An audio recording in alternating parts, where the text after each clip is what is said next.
In this video, I'm going to show you who the god Thoth is, the stories in which he appears, and why he is the most intelligent god in all mythologies. And I'll also talk about his book, a book that whoever reads it can become a very powerful wizard, and his fusion with the god Hermes, thus forming another god.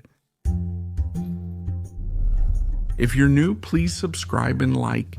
It really motivates me to keep making videos. If you want to help more, click the heart-shaped thanks button below to donate any amount. And you can also become a member of the channel, and then you'll get early access to videos and to the channel's Discord. Thoth, who could also be called by other names like Zehut, Jehut, Tahut, Tachu, Tetu, anyway. He was a god of magic, wisdom, writing, the moon, and even time. He was among the most important and popular gods in the pantheon. He was very famous throughout Egypt, but especially in Khnum, which later came to be called Hermopolis Magna. I'll discuss that soon. There, he was part of the Ogdoad, the group of 8 main gods in mythology. As Thoth's cult expanded, some myths were revised to emphasize the ibis-headed one, including a creation myth.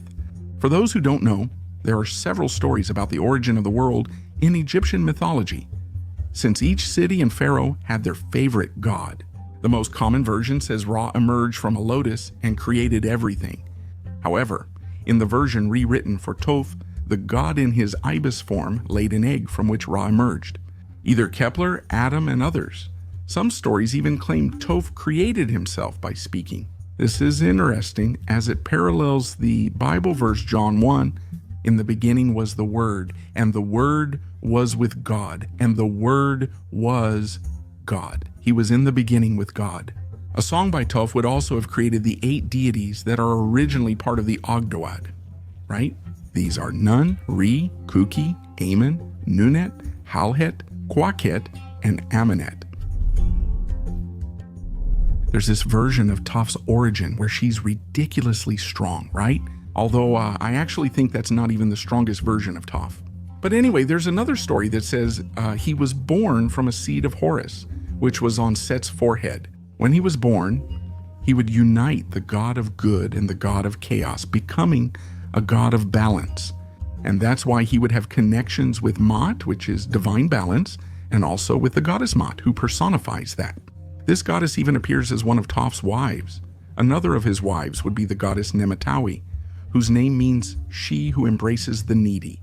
She was a protective goddess. However, the goddess who appears most often with Thoth is Seshat, who is the goddess of writing, the guardian of books, and the goddess of libraries or librarians, whatever you want to call it.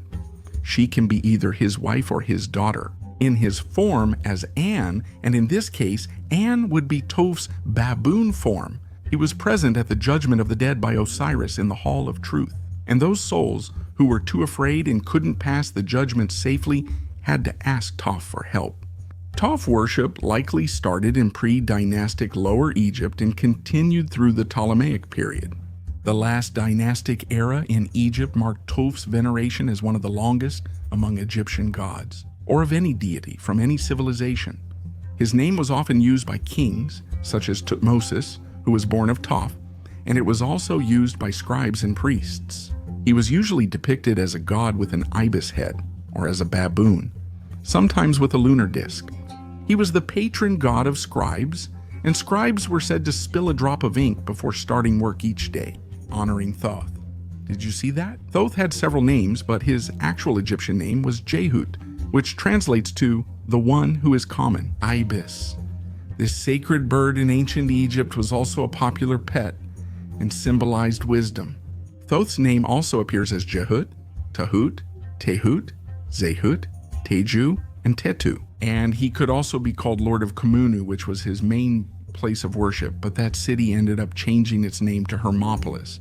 And it became known that way because Thoth became associated with another god from another mythology, which is Hermes. In fact, the name Thoth is a Greek name, not Egyptian. When Hermes and Thoth came together, they formed another figure, who became known as Hermes Trismegistus, which translated would be Hermes Trismegistus. But I'll talk more about this figure later. Thoth could also be called Lord of Ma'at, lord of divine words, scribe of Mot in the company of the gods, and as a fair and incorruptible judge. Well, I've already talked about the story of Thoth's creation here, but now let's talk about other stories in which he appears. Maybe the main one is the story where Isis ends up recovering the body of Osiris, but Seth finds out and divides her husband's body and spreads it all over Egypt. When Seth tricked Osiris, trapped him in a sarcophagus, and set it afloat on the Nile. Thoth helped the goddess Isis find her husband's body, but Seth ends up finding out and cuts Osiris's body and scatters it across Egypt, but Isis finds the parts and restores the body. Thoth and Anubis perform a ceremony to briefly resurrect Osiris. But is it enough for Horus to be born? After that, Osiris returns to the underworld and becomes its ruler. After that, a gigantic war happens between Horus and Seth to see who would rule Egypt. There was even an attempt by Horus to resolve everything through the court of the gods and all that, but there was no way around it. The war happened. For 80 years the war went on, but no one could defeat the other. So Thoth was sent to fix this. In battle, Horus castrates Seth, who retaliates by ripping out one of Horus's eyes. Thoth, upon arriving, he sees both are injured, heals them, and declares Horus will rule Egypt. At that moment, Seth became very angry, but Thoth told him he would get an even better position. He would join Ra's bark and help battle Apophis, saving the world daily. With that, Seth accepts, and the war ends. Another story that's important to mention here is about the creation of writing, or rather how Thoth created writing. And it all starts with him going to bother Ra about the rules of a game he called chess. Well, Ra was sitting on his magnificent throne when he saw the long-beaked god approaching, and Ra already knew that. For sure, Thoth was excited to show off some new invention. And he was right. Thoth arrived cheerful, showing the rules of a game he had invented called chess, even though he had already created a dice game and even the calendar. He talks about many rules. Then Ra asks him how he would make humans remember these rules. And Thoth stays there thinking, until he gets the idea to mark these rules in symbols that could, according to him, be heard with the eyes. He named these symbols hierographs. Humans would no longer need to memorize anything, since everything would be recorded in writing. Another story about Thoth takes place shortly after the world's creation. Gabby and Nutty, representing the sky and earth, were separated by Shu, Ra's hand. Shu would remain between them for 360 days, which was the length of the year then.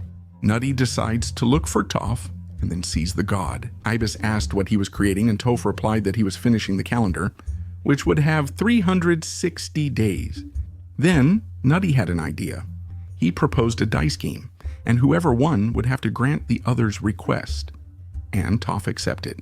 During the game, Nutty cheated, and Thoth had to accept it. The request was to add 5 days to the calendar for Gabby and Nutty to spend together.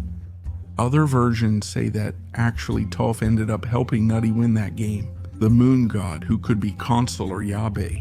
There's also another story in which Thoth convinces the goddess Tef and Nutty to return to Egypt. He saves everyone from dying in the drought. As you saw, he is a very intelligent god who created many things, including writing and much more, being possibly, at least for me, right, the most intelligent god of all mythologies, surpassing even Odin, Mimir, and even Athena. The baboon god is associated with magic, being considered the author of some books. The ancient Egyptian Book of the Dead is known for including spells written by Thoth. The same applies to the Book of Breaths, which some also credit to the goddess Isis, another Egyptian magician. Thoth's wisdom was so vast, he was called the author of all wisdom in all areas of human and divine knowledge. He was also believed to have written the Book of Thoth, which granted great magical power to anyone who read it. Many search for this book. Some claim it's in a secret chamber near the Great Pyramid, while others disagree. This book resembles the Emerald Tablets of Thoth, a work of uncertain authorship claiming Thoth and other gods originated from Atlantis. Let's briefly discuss this book's history. Neferkapita reportedly discovered parts of the Book of Thoth. aided by an ancient priest. The book was very well guarded by snakes, scorpions, and an immortal serpent.